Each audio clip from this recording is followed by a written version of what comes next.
Bismillahirrahmanirrahim. Assalamualaikum warahmatullahi wabarakatuh. Perkenalkan, nama saya Rizky Saifuddin dari jurusan Matematika, Program Studi Matematika Fakultas MIPA Universitas Brawijaya.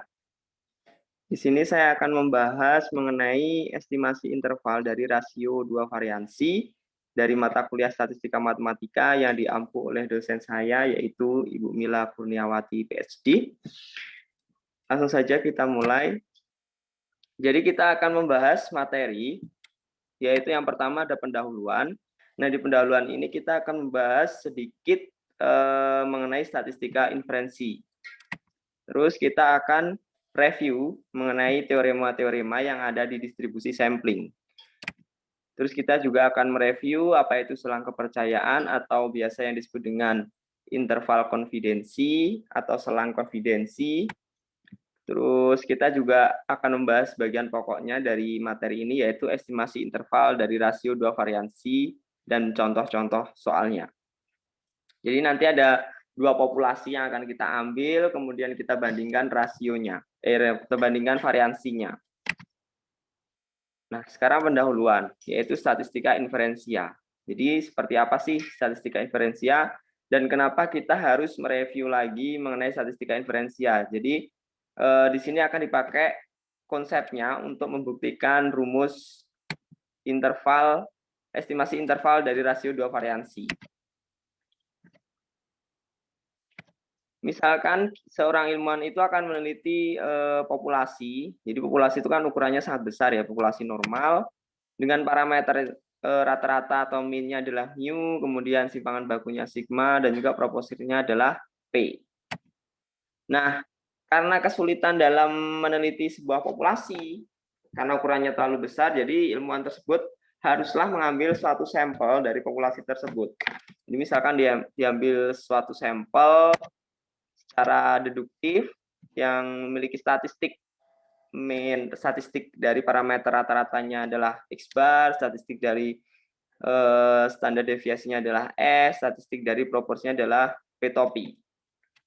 Nah, dari statistik tersebut akan kita estimasikan atau kita generalisasi atau yang disebut dengan metode induktif atau inferensia yang dari sifat-sifat statistik ini akan mewakili dari sifat-sifat parameter pada populasi.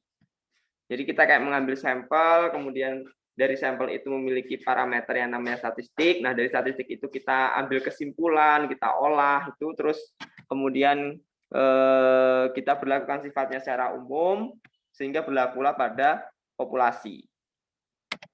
Nah, sifat dari parameter sendiri itu sifatnya adalah abstrak atau sering tidak diketahui. Dan sifat statistik itu empiris, nyata, karena dapat dihitung dari sampel. Tujuan utama pengambilan sampel adalah untuk memperoleh informasi mengenai parameter populasi. Ada dua cara yang untuk mengetahui informasi mengenai parameter populasi. Yang pertama adalah melalui estimasi. Nah, estimasi ini ada dua, yaitu ada estimasi titik atau point estimation dan juga estimasi interval atau interval estimation.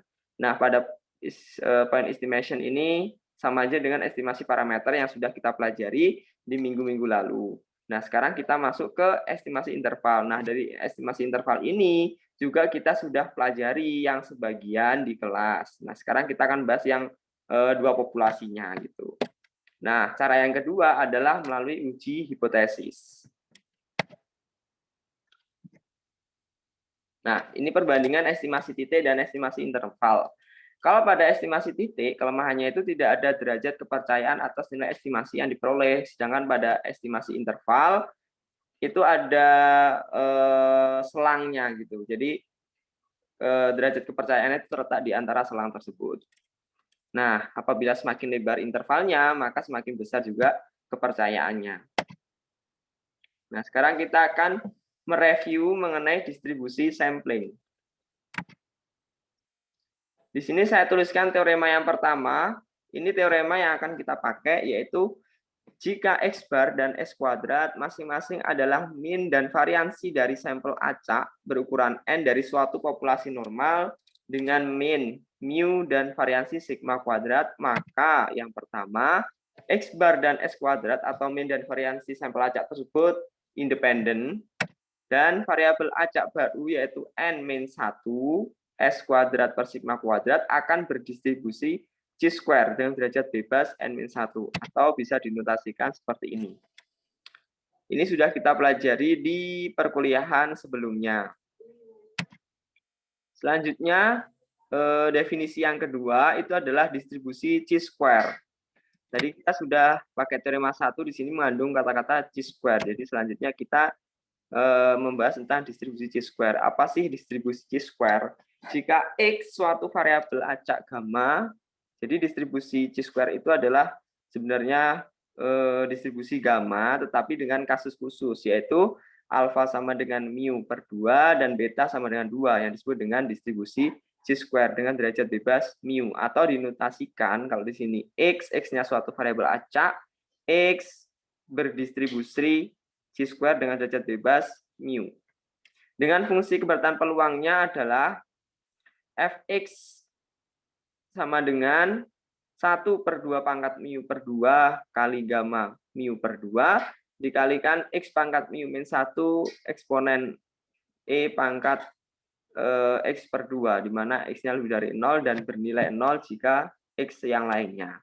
Nah, ini pembuktian chi-square ini ya berasal dari distribusi gamma, tapi dengan kasus khusus yaitu alfa sama dengan mu per 2 dan betanya sama dengan 2. Nah, grafik dari distribusi chi-square itu seperti ini. Saya kira seperti itu yang sudah kita pelajari. Nah, sekarang teorema yang kedua saya menuliskan di sini adalah distribusi F atau kadang disebut dengan Fisher-Snellechor distribution. Jika U dan V adalah variabel acak independen, jadi U dan V ini suatu variabel acak yang independen dan berdistribusi chi-square dengan masing-masing derajat bebas mu1 dan mu2, di mana mu1 ini adalah derajat bebas dari U dan mu2 adalah derajat bebas dari V. Maka apabila variabel acak ini saya bagi dengan masing-masing derajat bebasnya, kemudian dibagi kedua variabel acak, maka dia akan membentuk suatu variabel acak baru, yaitu variabel acak F, atau yang disebut dengan variabel acak F yang berdistribusi F dengan derajat bebasnya adalah mu1 dan mu2. Dengan fungsi kepadatan peluang atau KP-nya adalah GF sama dengan gamma dari mu1 tambah mu2 dibagi 2 per gamma mu1 per 2 kali gamma mu2 per 2 dikalikan mu1 per mu2 pangkat mu1 per 2 dikalikan F pangkat mu1 per 2 pangkat min 1 dikalikan 1 ditambah mu1 per mu2 F pangkat min setengah mu1 tambah mu2. Untuk F-nya lebih dari 0 dan GF sama dengan 0 selainnya. Nah, sekarang teorema yang ketiga. Teorema yang ketiga ini mengatakan bahwa jika S1 kuadrat dan S2 kuadrat, yaitu suatu variansi dari sampel acak yang independen berukuran N1 dan N2 populasi normal. Jadi ada dua populasi yang masing-masing memiliki variansi S1 kuadrat dan S2 kuadrat serta memiliki ukuran N1 dan N2 kuadrat, N2 dengan variansi populasi normalnya adalah sigma 1 kuadrat dan sigma 2 kuadrat. Maka jika variansi dari sampel acak itu kita bandingkan dengan variansi dari populasinya, dari kedua populasi, maka dia akan membentuk variabel acak baru, yaitu variabel acak F yang mempunyai distribusi F dengan derajat bebas adalah N-1 dan N2-1. Jadi bisa dikatakan N1-1 ini adalah mu1 dan N2-1 ini adalah mu2. Selanjutnya adalah teorema 4. Ini adalah sifat-sifat dari distribusi F. Jika F alfa dengan derajat alfa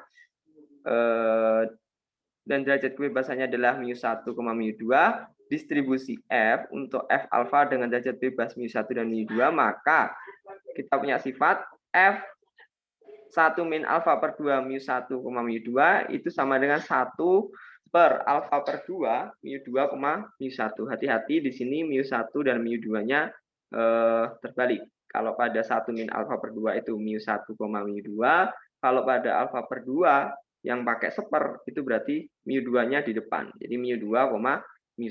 Jadi misalkan saya punya F 0,05 2,4 berarti nanti 1 per F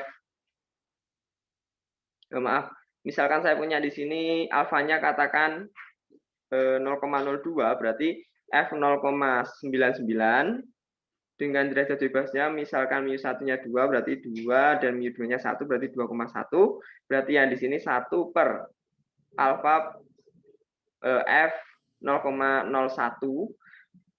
4,2 seperti itu. Jadi kebalikannya. Nah, sekarang ini adalah grafik dari distribusi F. Jadi misalkan saya punya yang seperti ini bentuknya. Jadi ini daerah sini luasnya alfa, maka daerah sini adalah luasnya 1 minus alfa. Seperti itu. Jadi itu tadi adalah semacam review dan bisa dikatakan sebagai pengantar sebelum kita masuk ke dalam inti pokok bahasanya. Nah, sekarang kita akan review lagi mengenai selang atau interval kepercayaan atau confidence interval atau selang konfidensi. Karena di sini kita kan tujuannya mencari selang intervalnya, selang atau interval kepercayaannya. Nah, ini definisi dari selang kepercayaan.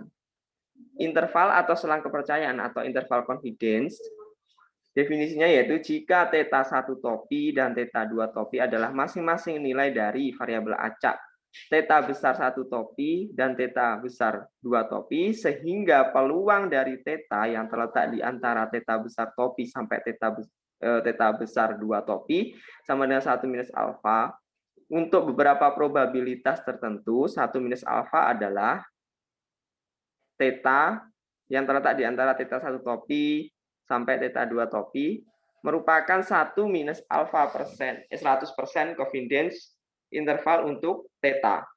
Nah, peluang 1 min alfa ini itu disebut dengan derajat kepercayaan atau degree of confidence.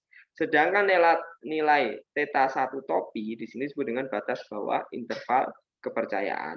Dan nilai theta 2 topi disebut dengan batas atas interval kepercayaan. Nah, kita sudah mereview sedikit, selanjutnya kita akan menuju ke inti pokok bahasanya, yaitu estimasi interval dari rasio 2 variansi. Tujuan kita adalah mencari selang kepercayaan rasio 2 variansi. Nah, misalkan diambil suatu sampel, 2 sampel ya, dari 2 populasi normal. Sampel yang pertama berukuran N1 yang independen, dari suatu populasi berdistribusi normal dengan variansinya adalah sigma 1 kuadrat. Dan begitu juga untuk yang populasi yang kedua juga kita ambil sampel berukuran N2 yang independen dan berdistribusi normal dengan variansinya adalah sigma 2 kuadrat. Nah, tujuan kita adalah mengestimasi dari sampel yang kita ambil yang memiliki variansi sampelnya adalah S1 kuadrat untuk sampel pertama dan sampel populasi yang kedua adalah memiliki variansi S2 kuadrat. Nah, kita akan estimasi dengan populasinya, yaitu populasi yang pertama dengan variansi sigma 1 kuadrat dan populasi yang kedua dengan sigma 2 kuadrat. Misalkan diambil sampel acak dari suatu populasi normal, yaitu populasi yang pertama. Saya memiliki populasi pertama yaitu populasi yang berdistribusi normal dengan rata-rata atau min mu1 dan juga variansinya sigma 1 kuadrat. Kemudian populasi yang kedua berdistribusi normal dengan min mu2 dan juga variansi sigma 2 kuadrat. Nah, karena kesulitan seperti yang konsep statistik inferensi, kesulitan dalam meneliti, jadi kita ambil sampel dari masing-masing populasi ini. Jadi ada 2 populasi, dari kedua populasi ini kita ambil masing-masing sampel. Nah, dari populasi yang pertama saya ambil sampel yang pertama berukuran N1. Kemudian populasi yang kedua, saya mengambil sampel 2 dengan ukuran N2.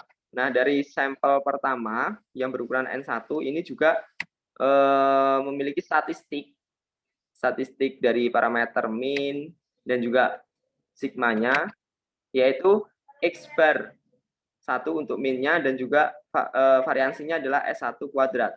Nah, sedangkan dari sampel 2 juga memiliki statistik, yaitu statistik minnya adalah X bar 2 dan juga variansinya adalah S2 kuadrat. Nah, tujuan kita adalah mengestimasi dari rasio kedua sampel, yaitu S1 kuadrat dibandingkan dengan S2 kuadrat, akan kita estimasikan dengan rasio dari kedua populasi, rasio variansi dari kedua populasi, yaitu sigma 1 kuadrat per sigma 2 kuadrat. Nah, ini tujuan inti dari kita buktikan.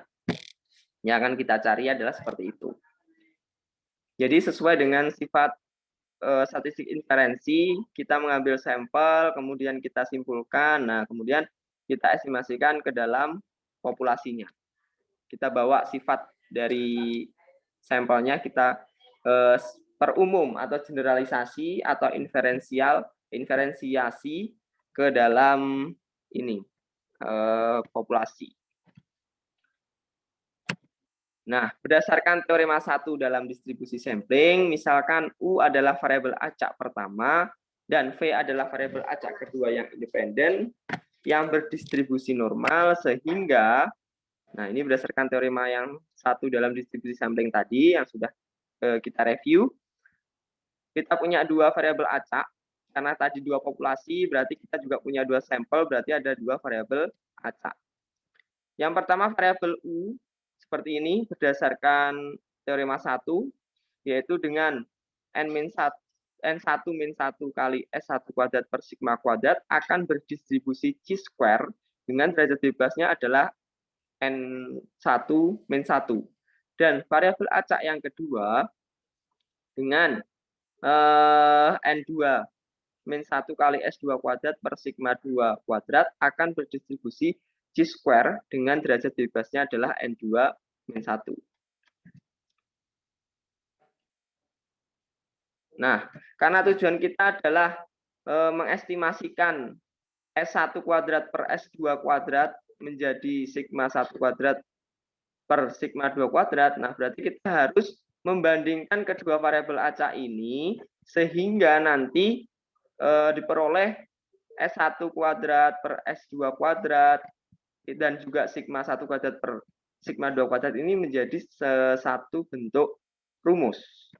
Nah, kita bisa menggunakan teorema 3 atau mungkin bisa langsung saja kita bandingkan. Nah, membandingkannya terhadap ini ya derajat bebasnya. Supaya apa? Supaya ini hilang. N1 min 1, N2 min 1 juga hilang.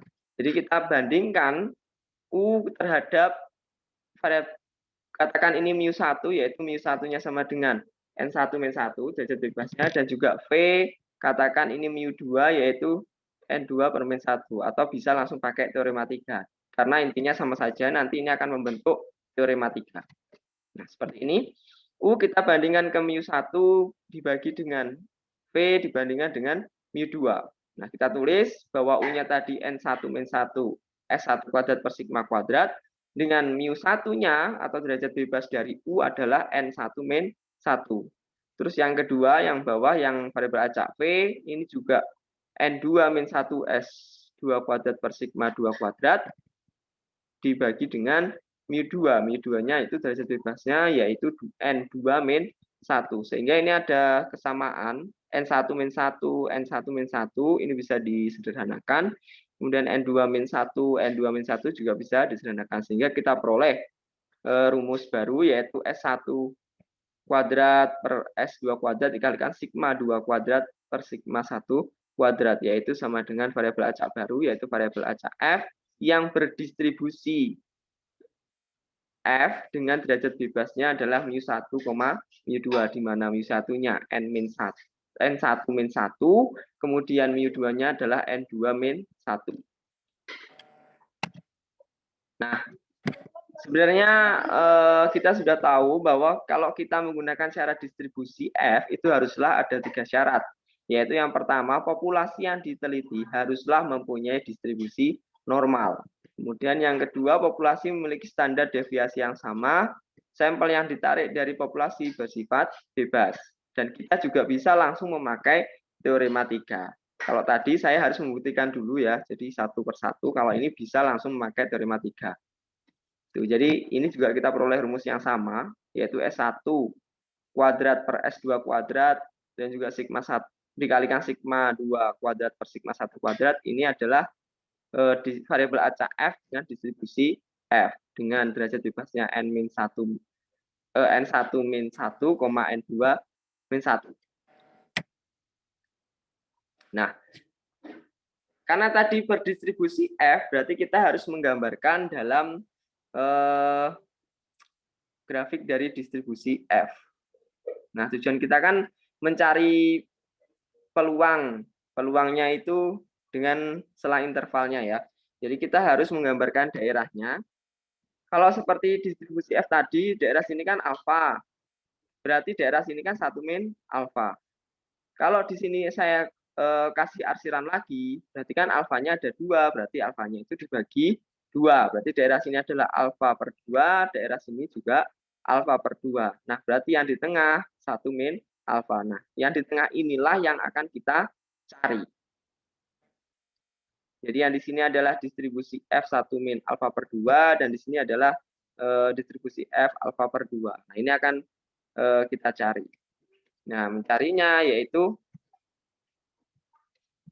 berdasarkan gambar, peluang dari distribusi F dengan derajat bebas N-1, N-2, kalau kita lihat dari gambar tadi adalah 1 min alfa.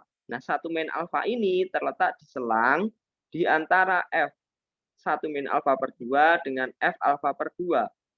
Nah, sehingga kita bisa menuliskan dalam bentuk peluang seperti ini nih.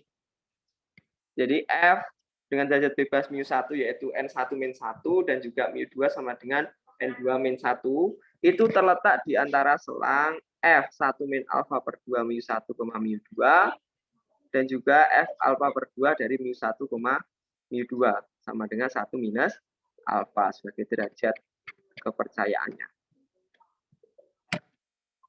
Next, tadi kita tahu bahwa F ini memiliki variabel acak yaitu sigma 2 kuadrat per sigma 1 kuadrat dikalikan S1 kuadrat per S2 kuadrat. Nah, sehingga dari sini kita akan tujuannya kan mencari interval kepercayaan rasio 2 variansi. Jadi 2 variansi dari 2 populasi. Jadi nanti kita harus merubah rumus yang ada di dalam ini sehingga yang tengah ini hanya tersisa sigma 1 kuadrat per sigma 2 kuadrat.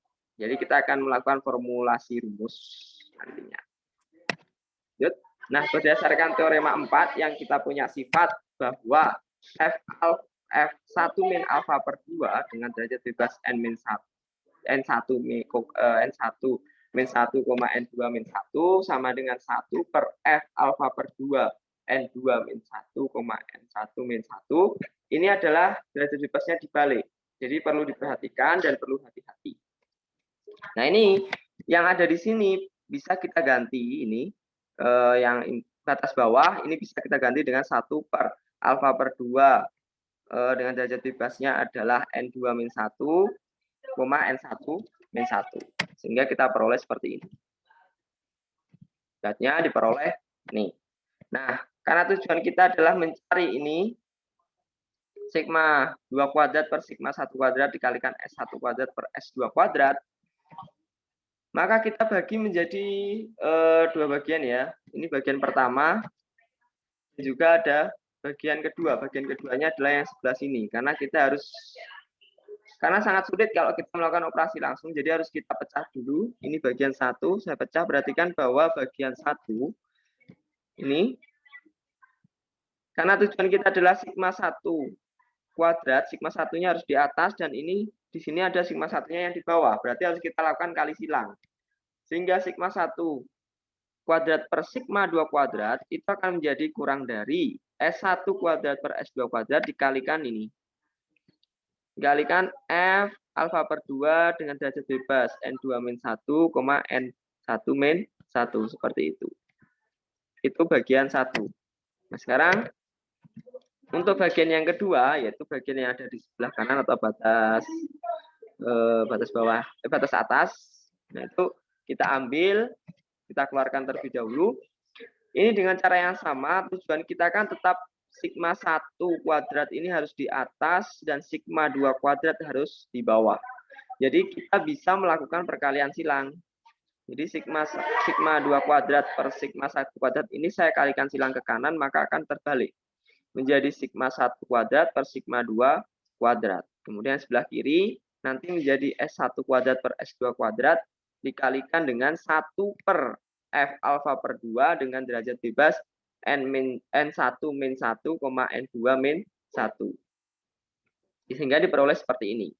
Nah, kedua bagian sudah kita bentuk menjadi sigma 1 kuadrat dan sigma 2 kuadrat. Kemudian kita letakkan, kita masukkan kembali ke dalam peluangnya.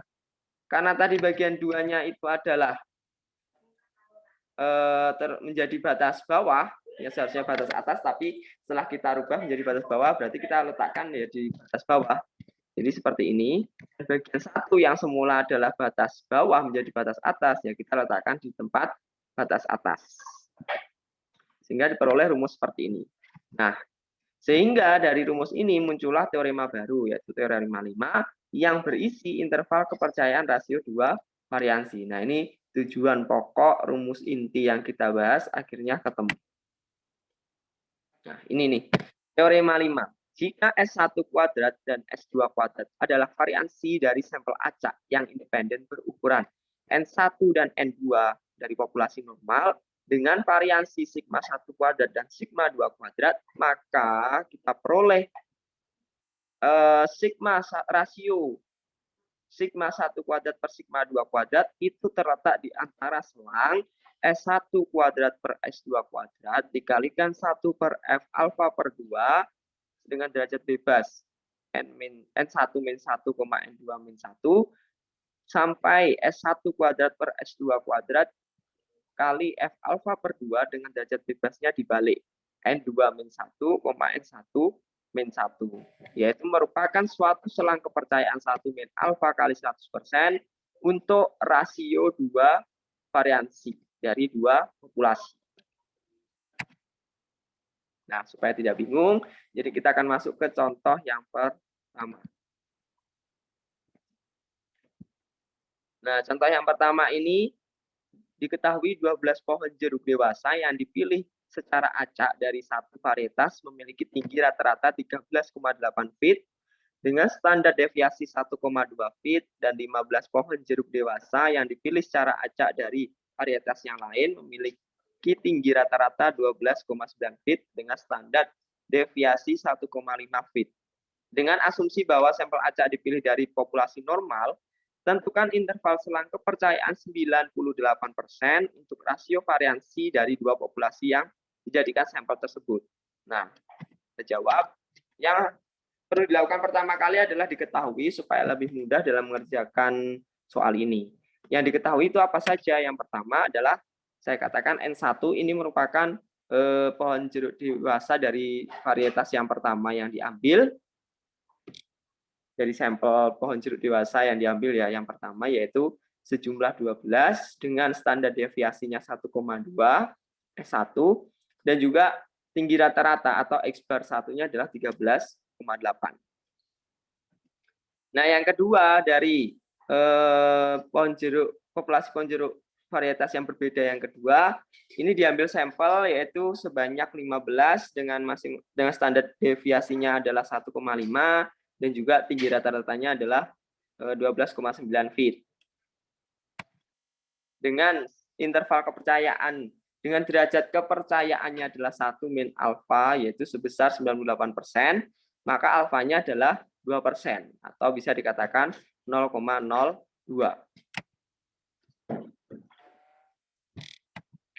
Nah, dengan menggunakan teorema 5, rumus tadi, yaitu Nah, kita masukkan angka-angkanya di mana S1-nya tadi 1,2 dan juga S2-nya 1,5 kemudian dikuadratkan dan F alfanya tadi 0,2 jika dibagi 2 nanti akan menjadi 0,01 dengan N1-nya 12 min 1, N2-nya adalah 15 min 1. Begitu juga untuk yang sebelah kanan, tetapi harus hati-hati di sini N2 min 1, N1 min 1 jangan sampai terbalik. Jadi sini adalah 15 min 1 dari sampel yang kedua dan ini sampel yang pertama. Nah, sehingga kita menyederhanakan angka-angkanya dan kita hitung diperoleh seperti ini 1,44 per 2,25 untuk rasio variansi sampelnya dan kita peroleh F-nya adalah 0,01 dengan derajat bebas 11,14 dan yang sebelah kanan adalah F 0,01 dengan derajat bebasnya 14,11. Jadi nanti akan terbalik seperti ini. Nah, kemudian kita cek ini dengan menggunakan tabel F. Nah, yang satunya juga sama, kita harus mengecek dengan tabel F untuk mencari nilainya. Nah, sekarang kita cari yang sebelah kiri tadi adalah 11,14 ya. Ini untuk tabel alfanya adalah 0,01. Jadi harus hati-hati, alfa per 2-nya maaf 0,01. Jadi kita lihat dengan derajat bebasnya adalah 11,14 di mana derajat bebas yang bagian depan itu merupakan pembilang atau N1. Sedangkan derajat bebas bagian belakang yaitu N2 itu merupakan bagian penyebutnya. Jadi seperti ini. Berarti 11 ini adalah pembilang atau ya pembilang dan di sini adalah 14 ini adalah penyebutnya. Nah, yang sebelah kiri tadi kan 11,14. Berarti 11,14 yaitu nilainya adalah 3,86. Nah, yang sebelah kanan dibalik 14,11. Hati-hati jangan sampai membaca dari sini ya, membacanya dari sini. Berarti dari pembilangnya dulu baru ke penyebut. Berarti 14. Oh, ini saya salah mengurutkan, harusnya dari sini dari atas dulu. Nah, tapi sama saja enggak masalah. Diperoleh nilainya adalah 14,11 yang di sini adalah 3,86 sehingga kita masukkan ke dalam rumus yang tadi yang sudah kita hitung seperti ini. Tadi untuk yang derajat bebasnya 11,14 adalah 3,86 dan derajat bebas kebalikannya yaitu 14,11 adalah 4,29. Sehingga kita hitung, kita peroleh interval rasio dua variansi ini adalah terletak di antara 0,1658 sampai 2,7456 sehingga dapat disimpulkan rasio dua variansi dari populasi jeruk dengan varietas yang berbeda terletak di antara 0,1658 hingga 2,7456 untuk tingkat kepercayaannya adalah 98%. Nah, contoh yang kedua. Diberikan data kapasitas penghasil panas batu bara dari dua tambang dalam jutaan kalori per ton sebagai berikut. Tambang A 8.500, 8.330, 8.480, 7.960 dan seterusnya ini. Ini datanya, data hasil panas batu bara dari dua tambang. Diasumsikan bahwa data merupakan sampel acak independen dari suatu populasi normal dengan variansi yang sama. Tentukan interval kepercayaan dengan derajat kepercayaan adalah 90% untuk rasio variansi dari dua populasi yang dijadikan sampel tersebut. Nah, kita jawab diketahui dari tambahan tersebut untuk tambang A karena di sini tidak ada rata-rata min-nya, tidak ada min-nya dan juga tidak ada variansinya, maka kita harus mencarinya terlebih dahulu. Untuk tambang A, kita cari X bar satunya yaitu tinggal kita jumlahkan semuanya, kemudian kita bagi 5 sehingga diperoleh 8,26. Dan juga N1-nya di sini ada 5 data. Next, untuk X1-nya, S1-nya kita peroleh seperti ini, rumus standar deviasi. Sehingga kalau S1 kuadrat kita akan peroleh 0,25189. Lanjut. Untuk tambang B dengan cara yang sama, kita punya N2-nya tadi juga ada 5 data, kemudian X2 barnya itu adalah kita peroleh 7,93 dan X2 standar deviasinya dengan S2 kuadrat kita peroleh 0,04265. Nah, kita sudah memiliki data yang lengkap dari masing-masing statistiknya, baru kita bawa ke rumus. Oh ya, tadi dengan derajat kepercayaannya kan 90%, maka alfanya adalah 10% atau bisa dikatakan 0,1. Kita masukkan ke rumus yang biasanya kita pakai, yang sudah kita buktikan tadi. Nah, dari sini kita bandingkan rasio variansinya, variansi sampel, dan dikalikan F alfa per 2, alfanya adalah 0,1, berarti 0,1 per 2. Dan derajat bebasnya, karena tadi masing-masing mempunyai N yang sama, sehingga kita peroleh 5 dikurangi 1,5 kurangi 1, walaupun dibalik pun juga sama, 5 kurangi 1, 0,1, sehingga kita peroleh 4,4 derajat bebasnya. Nah, sekarang kita akan cek menggunakan tabel F, karena di sini kebetulan diperoleh distribusi yang sama, distribusi F-nya sama, derajat bebasnya. Jadi kita cukup melihat satu kali saja. Jadi adalah alfa per 2-nya 0,5 dan derajat bebasnya adalah 4,4, sehingga ini 4 dan ini 4. Kita peroleh nilainya adalah 6,39. Nah, sekarang kita masukkan ke dalam rumus yang tadi, kemudian kita hitung sehingga diperoleh seperti ini. Rasio variansi dua populasinya terletak di antara 0,9234 sampai 37,7074. Kesimpulannya, rasio dua variansi dari populasi tambang batubara yang dijadikan sampel terletak di antara 0,9234 sampai 37,7074 untuk tingkat kepercayaannya adalah 90%. Selanjutnya, contoh yang ketiga. Seorang ilmuwan melakukan penelitian kebiasaan makan dari dua spesies laba-laba, yaitu spesies Deinopsis dan Meneus yang hidup berdampingan di Australia Timur, dengan mengambil sampel dari kedua populasi, sehingga diperoleh data ukuran mangsa kedua spesies dalam 1 milimeter, yaitu ada spesies Deinopsis, jumlahnya 10, min-nya adalah 10,26, dan standar deviasinya adalah 2,51. Dan spesies yang kedua yaitu Meneus dengan jumlahnya 10, min-nya adalah 9,02, dan standar deviasinya adalah 1,90. Nah, pertanyaannya, tentukan 95% selang kepercayaan rasio dari dua variansi dari dua populasi laba-laba yang dijadikan sampel tersebut. Nah, kita jawab, diketahui dari sampel laba-laba yang pertama Deinopsis dengan jumlahnya 10, kemudian min-nya 10,26, dan juga simpangan bakunya 2,51, sehingga kita peroleh variansinya 6,3001. Dan yang kedua juga demikian, dengan derajat kepercayaannya adalah 95%, sehingga kita peroleh nilai alfa itu adalah 5%, atau bisa kita tuliskan 0,05. Kemudian seperti contoh sebelumnya, kita masukkan ke dalam rumus yang sudah kita buktikan. Seperti ini. Karena kebetulan di sini jumlah sampelnya sama, yaitu 10 dari kedua sampel yang diambil dari dua populasi, maka nanti akan diperoleh nilai F itu juga memiliki derajat yang sama, seperti contoh yang kedua tadi. Nah, alhasil kita peroleh F-nya itu adalah 0,025 dengan derajat bebasnya 9,9.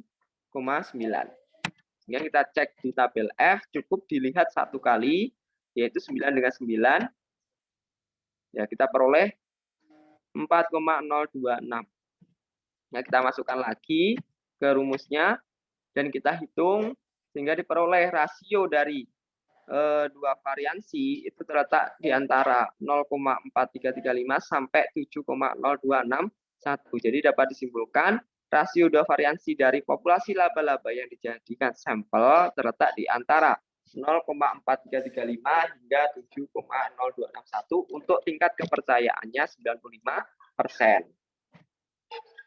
Nah, contoh yang keempat, ini adalah contoh yang terakhir saya berikan. Ini saya ambil dari bukunya Walpole. Untuk yang contoh-contoh sebelumnya itu saya ambil dari bukunya John Evren.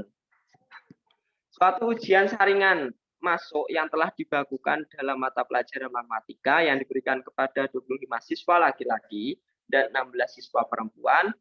Siswa laki-laki mendapatkan nilai rata-rata 82 dengan simpangan baku 8, sedangkan siswa perempuan mendapatkan nilai rata-rata 78 dan simpangan bakunya 7.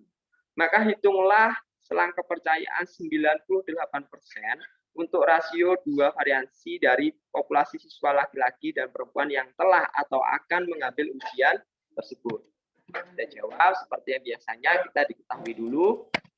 Diketahui N1 di sini berarti siswa laki-laki yang dijadikan sampel ada 25 dengan rata-rata nilainya 82 dan simpangan bakunya adalah 8. Maka kita peroleh variansinya adalah 64. Dan untuk siswa perempuan yang ada 16 siswa dengan rata-rata nilainya 78 lebih rendah ya daripada siswa laki-laki, dan juga simpangan bakunya adalah 7, sehingga kita peroleh variansinya adalah 49, itu 7 kuadrat. Dengan derajat kepercayaan 1 min alfa yaitu 98%, maka alfanya kita peroleh 2%, yaitu 0,02. Nah, seperti biasanya kita masukkan ke dalam rumusnya. Rumusnya sudah kita buktikan, sehingga kita peroleh F-nya ini adalah 0,0124,15, karena yang pertama tadi ada 25 N1-nya dan N2-nya 16, maka 24,15 masing-masing dikurangi 1. Dan yang sebelah kanan, hati-hati dibalik N2 min 1, N1 min 1. Jadi 16 kurangi 1, 25 kurangi 1, yaitu 15,24. Dengan alfa per 2-nya adalah 0,01. Jadi kita harus cek alfa per 2-nya 0,01. Kalau misalkan kita punya tabel, di sini kan pembilangnya 24. Kalau pembilang di tabel kita nggak sampai 24, berarti caranya kita harus mencari tabel yang lebih lengkap. Seperti itu. Kita cek tabel F. Nah, ini tabel yang pertama. Untuk yang N1-nya atau mu1-nya adalah 15 dan mu2-nya 24. Kita peroleh, berarti yang sebelah kanan ya yang tadi, yaitu 2,89. Nah, ini yang satunya dengan mu1-nya 24 dan juga mu2-nya adalah 15. Sehingga kita peroleh yang sebelah kiri itu nilainya adalah 3,29 dengan alfa per 2-nya adalah 0,01. Jadi jangan sampai salah melihat tabel. Selanjutnya kita masukkan nilai-nilainya dan kita hitung sehingga diperoleh interval dari rasio 2 variansinya terletak di antara 0,397 sampai 3,78. Jadi dapat disimpulkan bahwa rasio 2 variansi dari populasi siswa laki-laki dan perempuan yang telah atau akan mengambil ujian yang dijadikan sampel terletak di antara 0,397 hingga 3,78 untuk tingkat kepercayaannya adalah 98%. Sudah selesai. Ini adalah sumber referensi atau daftar pustaka yang saya baca, yaitu dari bukunya Miller, John Evren, Mathematical Statistics with Application 18 edition, dan juga bukunya Gibine dan Engelhardt, Introduction to Probability and Mathematical Statistics. Kemudian bukunya Ronald Walpole, Pengantar Statistika edisi ketiga, dan juga bukunya Pengantar Statistika Matematika dari Adi Setiawan. Sekian dan terima kasih penjelasan dari saya mengenai estimasi interval rasio 2 variansi dari 2 populasi. Apabila ada salah dan dalam mengucapkan ataupun menjelaskan atau kurang detail, saya mohon maaf yang sebesar-besarnya. Saya akhiri dulu. Terima kasih. Wassalamualaikum warahmatullahi wabarakatuh.